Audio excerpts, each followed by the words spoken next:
trembling woman knocked on the door of a small, dimly lit garage just after sunset, her voice cracking as she whispered, "Please, I need help." What the single dad didn't know was that the stranger standing before him, shaken, exhausted, and desperate, would decide his entire future by the next morning. Before the story begins, make sure to like the video and subscribe to Hopeful Stories for more life-changing real stories.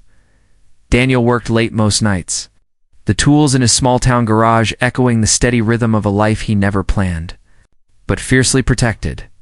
After losing his wife 3 years ago in a car accident, he became both mother and father to his 8-year-old daughter, Lily, who waited every evening on a makeshift desk in the corner of the garage doing homework while watching him fix cars with the dedication of a man who had no one else to rely on.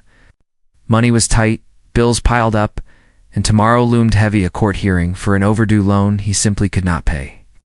The fear of losing the garage, his only source of survival, crawled up his spine every time he looked at the papers tucked beneath his toolbox. He tried everything: extra jobs, selling old tools, working overnight shifts, but the numbers never stopped bleeding. Tonight, as rain slashed against the windows and the cold tightened around the room, Daniel felt hopeless. That was when the garage door rattled, and in stepped a woman who looked as if she had run through the storm itself. Her coat was drenched, mascara smudged beneath red, tired eyes, and her hands trembled as she clutched her car keys. "I'm sorry," she whispered. "My car broke down. I don't have anyone else to ask." Daniel, despite the exhaustion weighing on his shoulders, offered a small, sincere smile and nodded.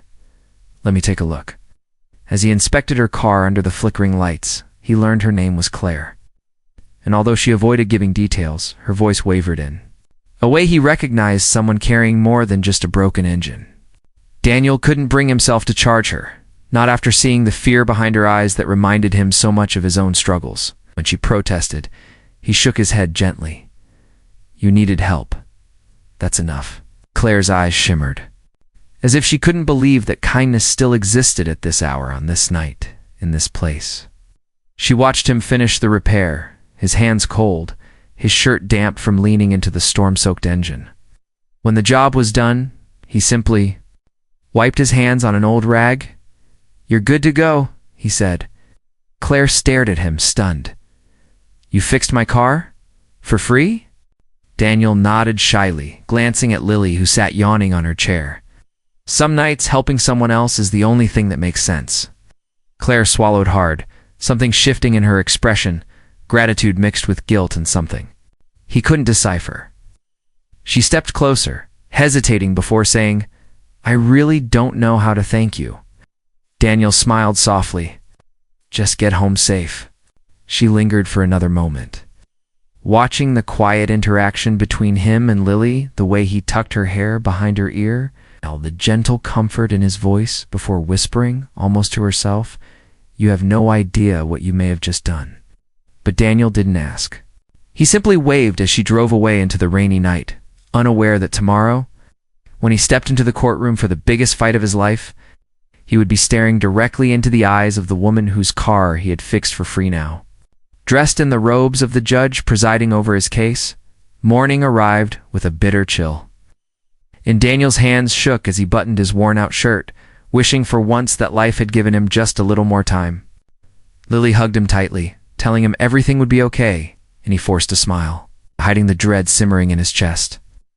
The courthouse stood like a stone giant, ready to crush what little remained of his hope. When he entered the courtroom, he froze, not because of the crowd, not because of the lawyers whispering, but because the judge walking in was Claire. The woman from last night?